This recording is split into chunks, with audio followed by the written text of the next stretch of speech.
అందరికీ నమస్కారం.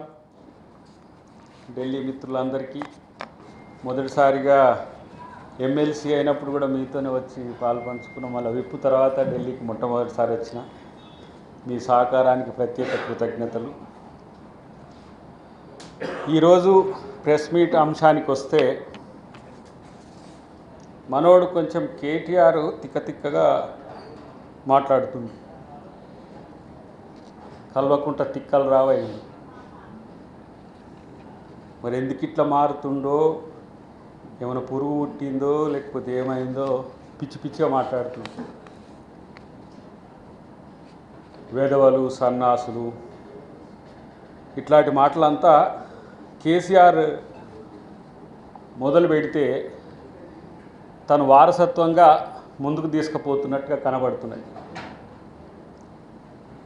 సో ఇలాంటి పిచ్చి మాటలు మాట్లాడితే కేటీఆర్ నీ మూతి పనులు రాలుతాయి, ముందు అది గుర్తుపెట్టుకో. నీలాంటోడు రాజకీయాల్లో ఉండడము తెలంగాణ ప్రజల దురదృష్టం. మాలాంటి వాళ్ళందరం దిగజారి మాట్లాడాల్సిన పరిస్థితి తెచ్చినావు. మేయో రకమైతే నువ్వో రకమైనవు. ఇప్పుడు పరిస్థితి మిమ్మల్ని తెలంగాణ భరించలేకపోతున్నది రా నాయన. మీ కథలు ఎట్లాంటి నాటకాలు ఏడబేనుకొని వస్తుండ్రో, ఈ మాటలు ఎక్కడి నుంచి తెస్తున్నారో. ఊరి మీద రచ్చబండ మీద తిట్లు తిట్టినా కూడా మీకు ఇంకా సిగ్గు రావట్లే. ఇక ఏం మాటలు మాట్లాడను. రాజనీతిలో మా ఆవిడ ఇప్పుడు అంటున్నది చూసి, ఇక తిట్టుకోవడానికే ప్రెస్ మీట్లు ఎందుకని. ప్రజల కోసం ఏమైనా చేసడానికి మాటలు ఉంటాయి. ఇప్పుడు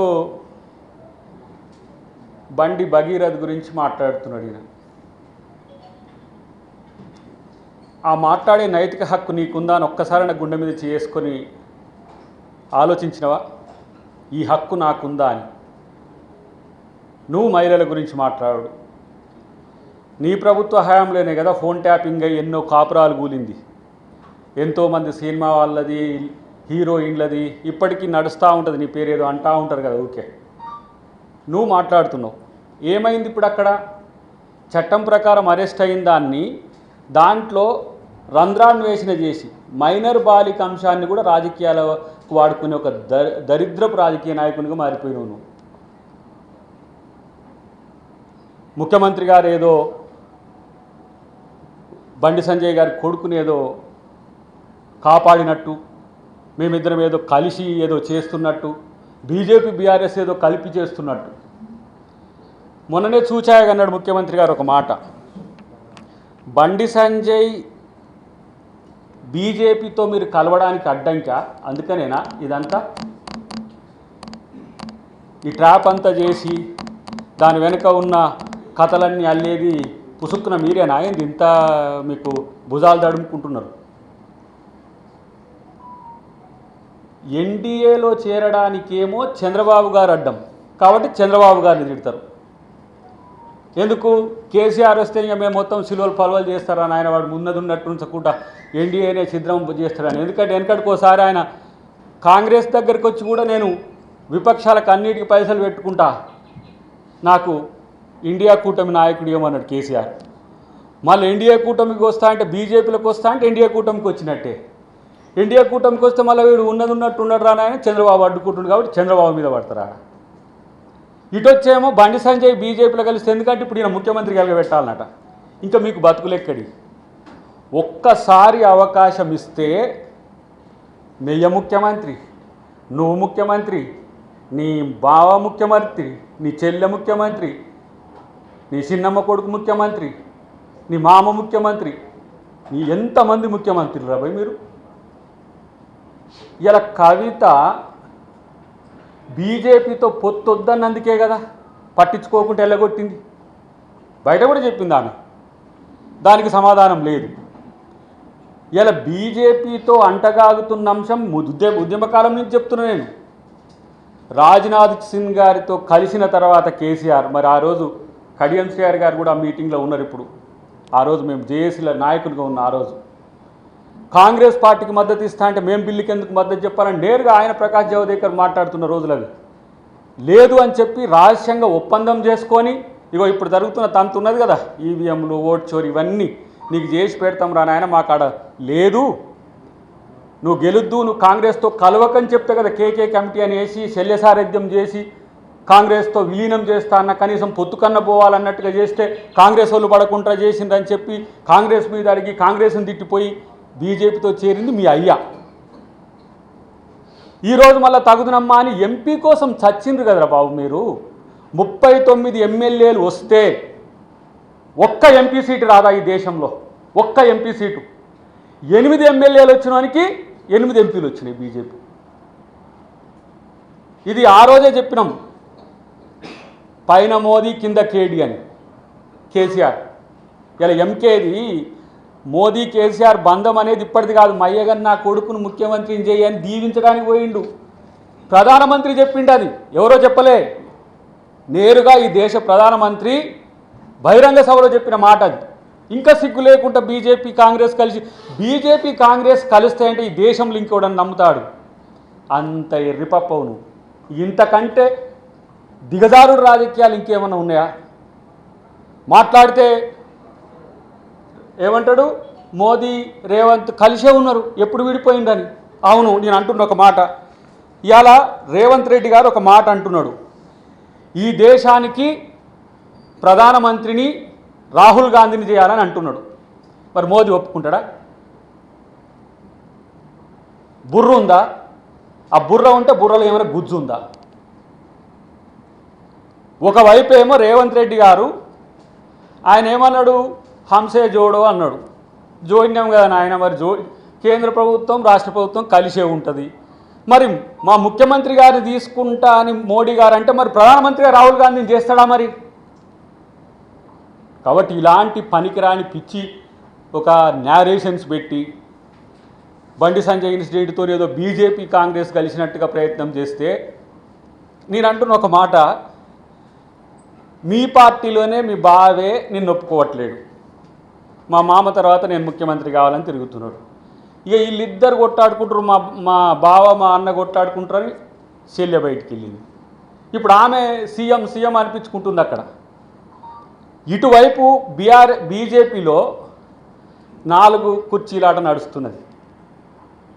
ఒకవైపు కిషన్ రెడ్డి, ఇంకోవైపు బండి సంజయ్, ఇప్పుడు కొత్తగా ఆయన అధ్యక్షుడు, ఇంకో కలపడని 4వ సింగం ఇంకొక ఆయన తిరుగుతూనే ఉన్నాడు. మీకు ప్రజల కోసం పనిచేయడం చేత కాదు, ప్రజల కోసం కేంద్రం నుంచి నిధులు చేయడం బీజేపీకి చేతగాలే. బీఆర్ఎస్ అధికారంలో ఉన్నప్పుడు కేంద్రాన్ని ఒప్పించో మెప్పించో ప్రేమతోనే తేవడం సాధ్యం కాలే. ముఖ్యమంత్రి గారు విపక్షమైనప్పటికి కూడా మోదీ గారితో సఖ్యతతో ఉండడం అనేది మీకు ఎందుకు తలనొస్తున్నది? అందుకే చెప్తున్నా, మీరు ఇట్లా కలలు కనరి, రేవంత్ రెడ్డి గారు బీజేపీతో కలిసిపోతారన్నట్టు కలలు కనరి. ఈ దేశానికి ప్రధానమంత్రిని రాహుల్ గాంధీని చేసేంతవరకు అట్నే అండి. ఇగో ఇప్పుడు ఏదో వచ్చింది, అది కోక్రోచ్ జనతా పార్టీ అని బెంబేలెత్తుతున్నారు బీజేపీ వాళ్ళు. ఇంత భయం ఉన్న పార్టీ అది. ఎందుకంటే ఇవాళ మీ అవినీతి అక్రమాలు బీజేపీ దగ్గర ఉన్నాయి కాబట్టే సరెండర్ అయ్యిండ్రు. సరెండర్ కాకపోతే మీరు ఏ రోజైనా బీజేపీని విమర్శించిన దాఖలాలు ఉన్నాయా? బండి సంజయ్ని విమర్శించుడు ఓకే, ఎందుకంటే బండి సంజయ్ మీకు ఏదో పడని అన్నట్టుంది అక్కడ బీజేపీకి రావడానికి, నా అనుమానం అది. కానీ బీజేపీని ఏ రోజు కూడా, బీజేపీ ఇన్ని ప్రజా వ్యతిరేక విధానాలు అవలంబిస్తున్నా కూడా ఒక్కరోజు బీజేపీతో కొట్లాడినట్టుగా కనపడదు. ఏదో నువ్వు కొట్టినట్టు చేయని ఆయన గులాబీ పువ్వుతో కొడితే ఈయన కమలం పువ్వుతో కొడతాడు. మీ ఇద్దరి వాలంటైన్ స్టోరీ తెలంగాణ క్షేత్రంలో ఎప్పుడో రుజువైంది. ఎమ్మెల్యేల కోసం బీజేపీ చచ్చింది వాలంటైన్గా వాళ్ళని ప్రేమించి, ఎంపీల కోసం బీఆర్ఎస్ చచ్చింది. ఒకరికొకరు ఇంత అనుబంధంతో ఉండి కాంగ్రెస్తో కలపడానికి మీకు కనీసం సిగ్గు లేదా? పోనీ నేనంటే ఒక మాట, ఆయన పేరు రామారావే, మా బీజేపీ వాళ్ళకైనా మాకు అందరికైనా సరే, మా బీజేపీ వాళ్ళు ఎందుకంటే వాళ్ళు జై శ్రీరామ్ అంటే అందరు జై శ్రీరామ్ అని అంటున్నారు కాబట్టి భద్రాచలం రాముని కాడ కొడదాం, తడి నీళ్ళతో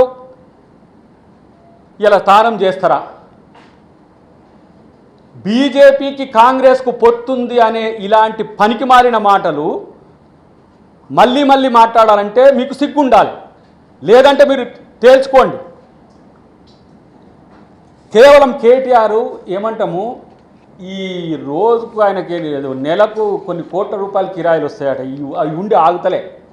పోయినసారి అవినీతి అక్రమాలు చేసిండో మరి ఏమన్నా బెదిరించేమన్నా గిట్లనే ఏమైనా చేసిండో కానీ కొంతమంది మిత్రులను సోషల్ మీడియాలనో తర్వాత తన మీడియానో ఇంకో మీడియాను పెట్టుకొని రోజు ఒకటి ఆయనకు అంటాడు.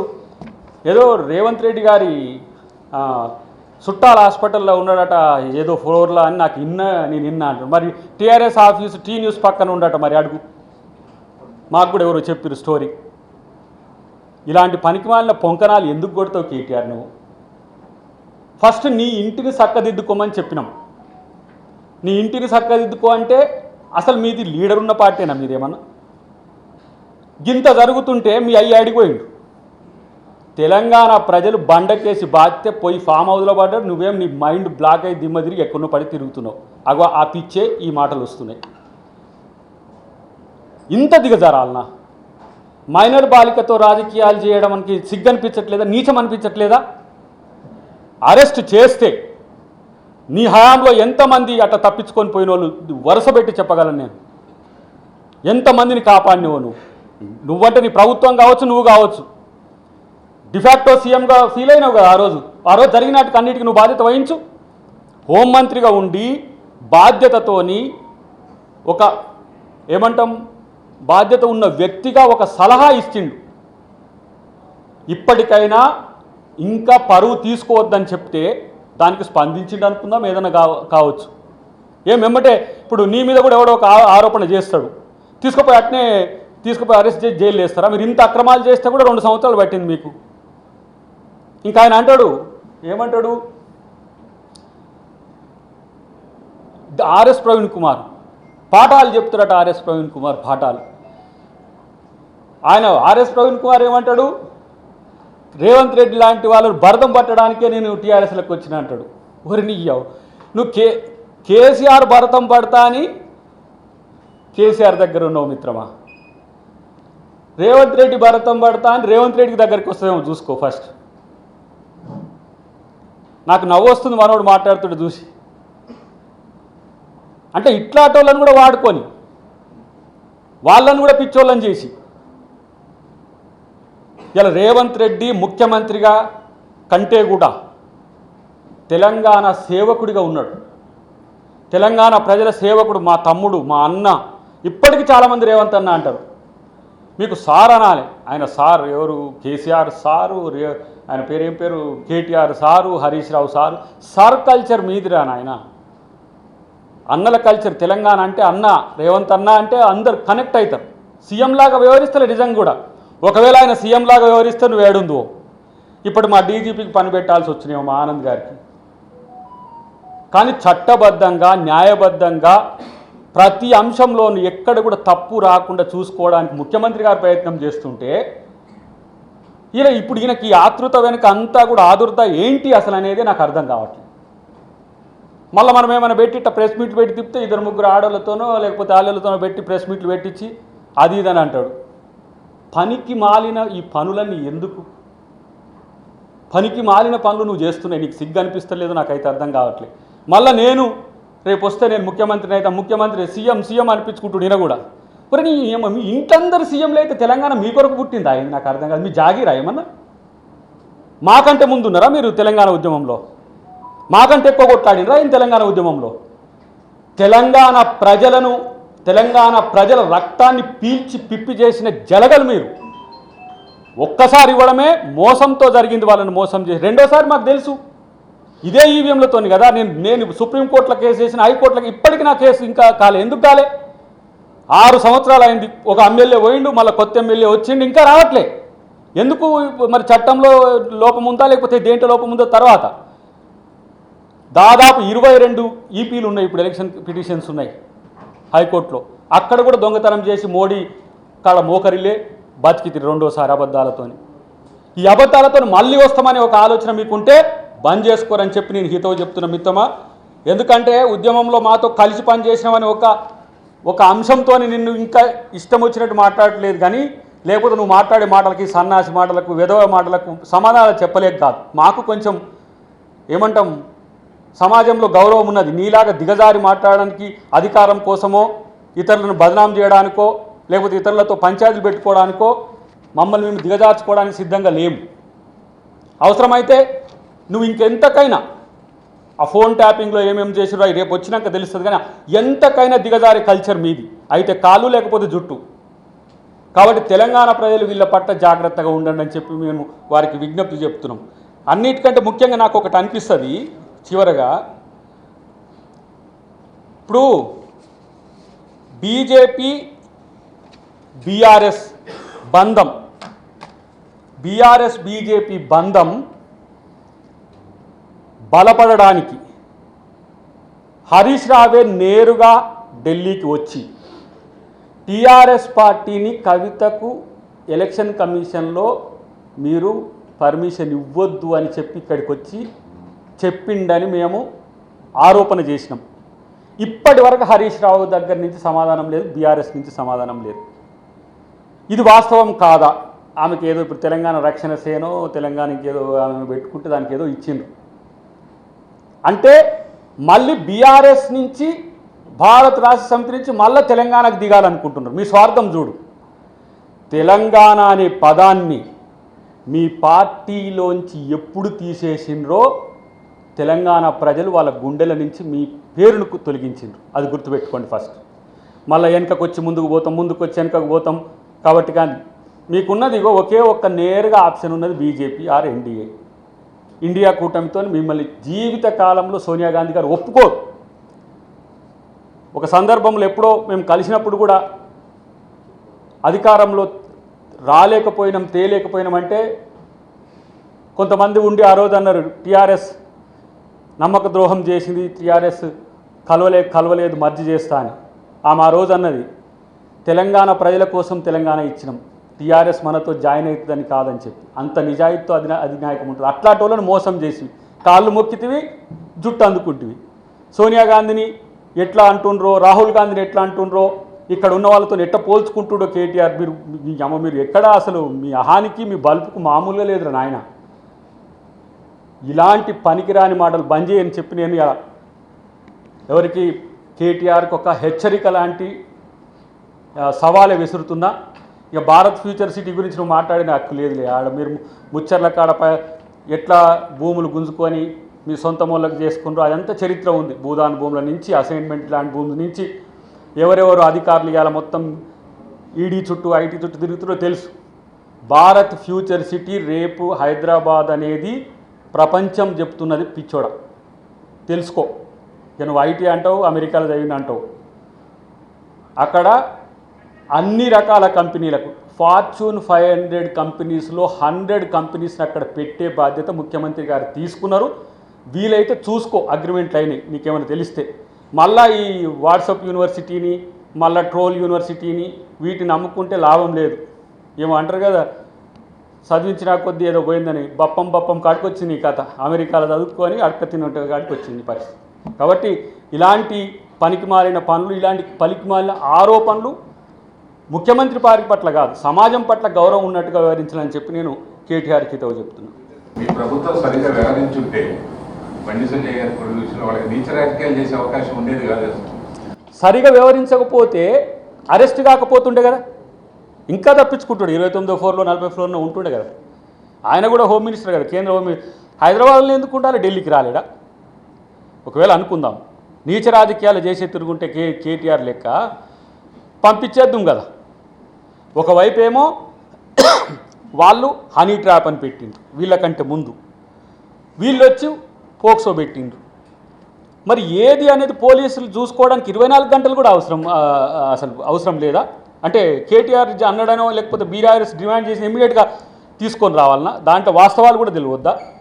కాబట్టి అసలు నేనేమంటున్నానంటే అది ఇంత దూరము రావడానికి, ఆ ఫోటోలు బయటికి రావడానికి ఎవడో ఆ సన్నాసి ఏదో ఫస్ట్ వాడిని బయటికి తీరు. మరి ఆయన అంటుండు కదా ఎవరి డొమైన్స్ నుంచి వచ్చింది అదంతా. నేను ముఖ్యమంత్రి గారికి విజ్ఞప్తి చేస్తున్న వాటిని తీయమనండి. ఇన్ని రోజుల నుంచి జరిగిన తతంగం అంతా దాచిందేవాడు. మరి మీరు బీజేపీ వాళ్ళు బీఆర్ఎస్ వాళ్ళకి మీకు పంచాయతీలు ఉంటే మీకు కోపం వచ్చినప్పుడు తీసుకొచ్చి అది బయట పెడితే ఇమ్మీడియట్గా యాక్షన్ తీసుకోమని చెప్పి అనే హక్కు మరి వారికి ఎక్కడిది? మరి ఆ రోజు చెప్పొచ్చు కదా ఆయనకు తెలిసినప్పుడే. సరే అది ఎవరెవరికి వచ్చింది ఎట్లొచ్చింది నేను ఇప్పుడు ఆరోపణలు చేయడం ద్వారా లాభం లేదు. కానీ ముఖ్యమంత్రి గారికి కానీ లేదంటే కాంగ్రెస్ ప్రభుత్వం కానీ దొంగలను కాపాడాల్సిన అవసరం లేదు, అవినీతి పరులను కాపాడాల్సిన అవసరం లేదు, నేరస్తులను కాపాడాల్సిన అవసరం లేదు. 2034 వరకు వారు ముఖ్యమంత్రి కావాలనుకున్న ఆయన ఇట్లాంటి ఈ పనికిరాని వాటి విషయాలలో ఫేవరెటిజం కొరకు పోయి తన పరువు తీసుకుంటాడా? ప్రతి అంశంలో మేము చూస్తున్నాం కదా, ఇంత మేము దగ్గరున్నా సరే ఏ అంశమైనా ప్రజాకోణం నుంచి వస్తే ఇమ్మీడియట్గా స్పందిస్తున్నాడు. ఏదైనా వాళ్ళ స్వార్థం కొరకు సొంతం కొరకు చేస్తే ఎవరిని పట్టించుకోవట్లేదు. మేము చూస్తున్నాం చాలామంది. ఇలా 10 years ఎక్స్టెండ్ చేయండి అని అంటే ఇట్లా చెప్పినాం, 3 రోజులకు దాన్ని జీవో తెచ్చిండ్రు. ఇలా ఉద్యమకారుల కమిటీ ఏమని చెప్పినాం, ఇట్లా చెప్పిన వారం 10 రోజులకే దాని కమిటీని కాన్స్టిట్యూట్ చేసిండ్రు. 10 సంవత్సరాలు ఎలగబెట్టిరు ఉద్యమకారులు అంటారు కదా వీళ్ళు. 10 సంవత్సరాలు ఉన్న కాలంలో వేల మంది క్షేత్రంలో కొట్లాడి ఉద్యమకారులు వాళ్ళ జీవితాలను ఫనంగా పెడితే ఏ రోజైనా కమిటీ గురించో ఉద్యమకారుల గురించో ఆలోచించిండా? ఈయన ఉద్యమకారుడట. మళ్ళీ మాలాంటి వాళ్ళని తీసుకుపోయి జైలు వేసిండు. ఈయన పుణ్యాన జైలు చూసినాం, కేసీఆర్ పుణ్యాన. అప్పుడు రాజశేఖర రెడ్డి గారు మేమంటే గౌరవం ఉంటుండే, రోషే గారు మేమంటే గౌరవం ఉంటుండే, ఇంత కిరణ్ కుమార్ రెడ్డి గారు మేమంటే కేసులు పెట్టి అక్కడ ఉంచుండే. కానీ మురళీ ముదిరాజ్ అనే తమ్ముడు చనిపోతే, ఒక బీసీ గజ్వేల్ కాన్స్టిట్యున్సీ సొంత కాన్స్టిట్యున్సీ అని చనిపోతే తీసుకుపోయి మమ్మల్ని జైల్లో పెట్టే చరిత్ర. ఇంతటి నీచులు వీళ్ళు ఉద్యమకాలను. కోదండరామ్ గారిని నడి మధ్య రైతులు లేపి అరెస్ట్ చేసిన చరిత్ర. మందకృష్ణను ముట్టుకోవాలంటే ఎవరైనా ముట్టుకుంటారా? అలాంటి వాళ్ళని తీసుకుపోయి నెలల కొద్ది జైల్లో పెట్టిన చరిత్ర. ఇంత నీచపు సంస్కృతి మీది. మీ ఫ్యూడలిజము, మీ ఫాసిజము, మీ అహము, మీ బలుపు పరిపాలన చూసే ప్రజలు బండకేసి బాధితే, నేను అంటున్నా అసలు లీడర్లెస్ పార్టీగా ఉన్న పార్టీని ఇంకా అధికారంలోకి వస్తుందని ఆశతో ఉండడం అనేది నిజంగా కేటీఆర్ ఓపికకు సహనానికి ఇది నిజంగా మెచ్చుకోవాల్సిందే. ఆ లయ్య బయటికి రాడు, పంచాయతీ చదివితే ఒక్కరోజు వస్తాడు, వారు జీవన్ రెడ్డి గారు జాయిన్ అయిన రోజు వచ్చి నా ఎందుకు పోయిండో ఆయనకి అర్థం కావట్లే. ఆయన బయటకు వెళ్ళి ఏదేదో మాట్లాడుతున్నాడు. ఆయన రేవంత్ రెడ్డి పోవాలి, కేసీఆర్ పోయిండు, ఇక రాడు. కేసీఆర్ పని అయిపోయిందని చెప్పి ప్రజలే వెళ్ళగొట్టిండు. ఆడికి పోయి కూర్చొని కాంగ్రెస్ మీద ఇన్ని రోజులు కాంగ్రెస్ పార్టీతో ఉంటారు, కాంగ్రెస్ పార్టీతో బతుకుతారు, కాంగ్రెస్ పార్టీ మీదనే ఇలా బురద చల్లుతారు. నేను ఆ గుండు అరవింద్ కాక చేసినట్టు. ఆ గుండు అరవింద్కి ఏమున్నది ఫ్యూచరు? డిఎస్ అనేటోనికి పుట్టకపోతే అరవింద్కు అడ్రస్ ఉందా అసలు? ఎందుకు లేపోని ఏదో డిఎస్ గారి కొడుకనే గౌరవం చూస్తూ ఇష్టం వచ్చినట్టు మాట్లాడుతుండు. ఎవరిని అమ్మవాడు పెద్ద ఏదో పొడింగి చేసినట్టు. ఒక ఉద్యమంలో ఉన్నాడా? ఒక కాంగ్రెస్ పార్టీలో పని చేయడా? జెండాలు పెట్టుకొని అమ్ముకునేటాడు ఇక్కడ ఢిల్లీలో. వీళ్ళందరూ కూడా ఎంపీలు. తెలంగాణ కొరకు కొట్టాడనోడు, తెలంగాణ అంటే తెలివనోడు వచ్చేసి పెద్ద పెద్ద నాయకులకు పొడింగులై కాంగ్రెస్ పార్టీని రేవంత్ రెడ్డిని అనే కాడికి వచ్చిన పరిస్థితి ఉన్నది. కాబట్టి తస్మాత్ జాగ్రత్త. ఎవడైనా మాట్లాడేటప్పుడు మర్యాదగా మాట్లాడితే మర్యాద వస్తుంది. ఇష్టం వచ్చినట్టు మాట్లాడితే గట్టనే బట్టలిప్పి కొడతారో లేకపోతే నోర్లు మూతలు పడేటట్టుగా వాయిస్తారో అది చూసుకోవాల్సిన అవసరం ఉందని చెప్పి నేను హెచ్చరి. ఎందుకంటే ఈ మాట నేను మాట్లాడితే నా మీద ఎవరితోనో కామెంట్స్ పెట్టిస్తారు. ఏం కామెంట్స్కి భయపడే రోజులు ఆరు నాయన. ఇది ఎన్ని సంవత్సరాల నుంచి ముదిరిన టెంకాయలం రా మేము ఇక్కడ.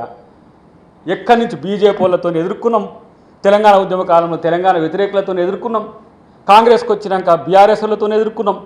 మాకేం కొత్త మమ్మల్ని తిట్టేది?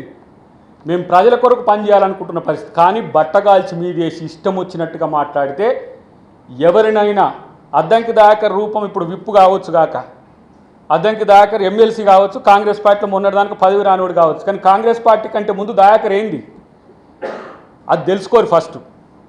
పూర్వరూపం రావద్దు. ఎందుకంటే రాజకీయాల్లో ఉన్నాం, గౌరవంతో ఉండాలి, మర్యాదతో ఉండాలని. ఒక్కొక్కడు ఇష్టం వచ్చినట్టు మాట్లాడుతూ చూస్తే వాళ్ళతో మాట్లాడిపిస్తున్నారు మా మీద. కనీసం మేము ఉద్యమాల్లో పనిచేసినామనే కనీస ఇంగితం కూడా లేకుండా మిమ్మల్ని ఏ విధంగా కాపాడినో మీకు కూడా తెలియదురా నాయన. అధికారంలోకి వచ్చి అహం ఎక్కి మీరు అక్కడ కూర్చున్నారు. కానీ ఎక్కడ పోతుండే మీ బతుకులు? ఫార్మాసిటీ కోసం ఫార్మా పేరుతో భూములు లాక్కున్నారు ప్రభుత్వం తీసుకున్నాక ఫ్యూచర్ సిటీ కడితే అది చట్ట విరుద్ధం, దాన్ని రద్దు చేస్తామని హరీష్ రావు కామెంట్ చేశారు. ఇప్పుడు హరీష్ రావు కామెంట్స్ బెదిరించే రకంగా ఉన్నాయి. ఒక రకంగా చెప్పాలంటే అక్కడ ఎవరైనా భూములు తీసుకుంటే మేము మళ్ళా గుంజుకుంటాం చూడు అని. ఇప్పుడు మేము కూడా బట్టి గారు వెనకటికో స్టేట్మెంట్ ఇచ్చింది. ఏమని? ఈ భూములు ప్రభుత్వ భూములు, వీటిని కొంటే మీకు ఇబ్బందులు వస్తాయి, మళ్ళీ తీసుకుంటామని. తీసుకోవడానికి అవకాశం లేని విధంగా ఆడ చట్టాలు ఉన్నాయి.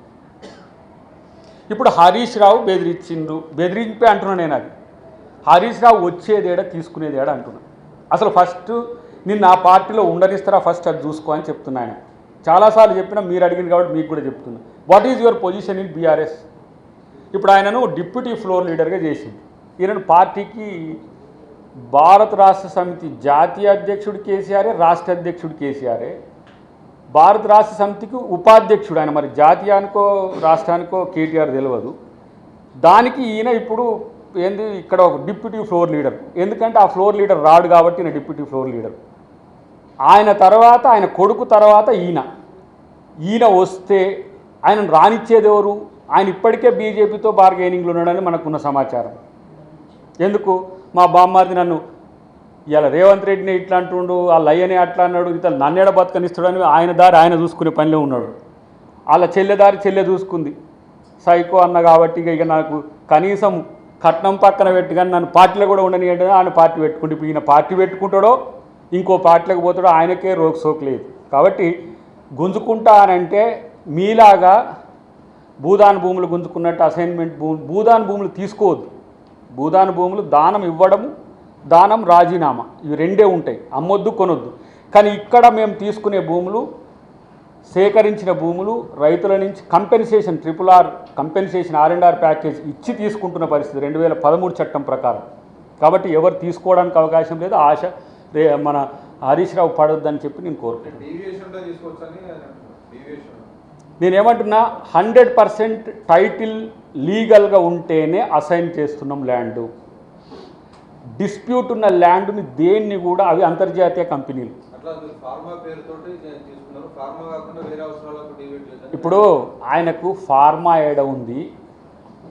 ఇప్పుడు కుర్మిద్ద ప్రాంతంలో సెంటర్ స్టేట్ ప్రాజెక్ట్ ఒకటి వస్తున్నది. ఏంటిది? మన ఏఐకి సంబంధించి ఎక్కడికి దాదాపు 30,000 ఎకరాలంటే వాళ్ళు సేకరించింది 5-6 వేల ఎకరాలే. ఆయన ఇంకా ముచ్చర్ల కాన్నే ముచ్చట పెడుతున్నాడు. ఆయన మేము ఎక్కడికో వెళ్ళిపోయినాం, అక్కడికి రమ్మను. తెలియదు పాడు కాదు పనికిరానోడు ఎవడు చెప్పింది దాన్ని పట్టుకొని ఆ స్క్రిప్ట్ రైటర్లు ఉంటారు కదా, ఇప్పుడు కంటెంట్ రైటర్లు, ఇగో మా వాళ్ళు ఇచ్చిన దాన్ని చదవాలంటే నాకే ఇబ్బంది అవుతుంది. ఏవో రాసిచ్చి వీళ్ళు కంటెంటు రైటర్లకు నమ్ముకోకుండా బాబు. హరీష్ రావు, కేటీఆర్ మీ సొంతంగా కనీసం మీరు నాయకులని మీరైనా గుర్తుంచుకోరు ఇతరులను బదనాం చేయడానికి. 30,000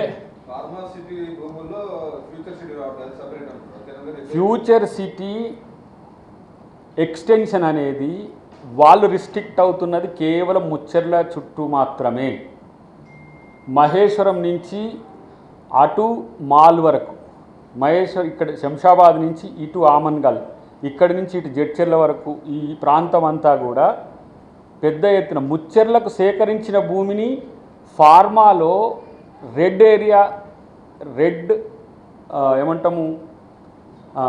రెడ్ కంపెనీస్ అంటే అత్యంత ప్రమాదకరమైన హజార్డస్ కంపెనీసు రెడ్ జోన్ను మనం నగరం మధ్యలో నగరానికి దగ్గరగానో పెట్టడానికి వీల్లేదు. వాటికి RRRకు దగ్గర ఇస్తున్నాం. ఇప్పుడు ఏవైతే గ్రీన్ జోన్ ఉంటాయి, ఏవైతే ఆక్సిజనైజ్డ్ ఇట్లాంటి వాటిని మాత్రమే ఈ ప్రాంతంలో వస్తాయి. అక్కడ కూడా ఫార్మా హజార్డస్ ఉండేవి రావు, మిక్స్డ్గా ఉంటుంది.